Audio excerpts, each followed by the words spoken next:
গঙ্গা। এই গঙ্গা প্রত্যেক ভারতীয়র কাছে ভীষণ পুণ্যের। জানেন, গঙ্গা এতটাই পুণ্যের যে ভারতে এরকম দুটি নদী রয়েছে যারা কিন্তু গঙ্গার নামে নামাঙ্কিত হয়েছে।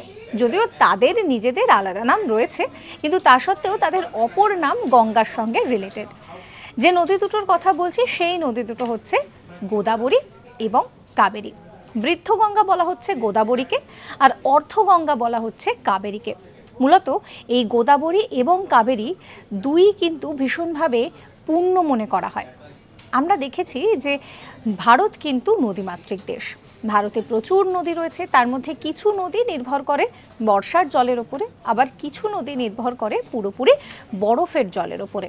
তো এই পরিস্থিতিতে দাঁড়িয়ে এই যে দুটো নদীর কথা বললাম, এই নদী দুটো কিন্তু ভীষণভাবে পবিত্র হিসেবে এই দুটো নদীকে বিচার করা হয় এবং বিভিন্ন পুজোর কাজে এই নদীর জল ব্যবহার করা হয়। এরকম সমস্ত কন্টেন্টের জন্য সাবস্ক্রাইব করতে ভুলবেন না আজ তাক বাংলার ইউটিউব চ্যানেলকে।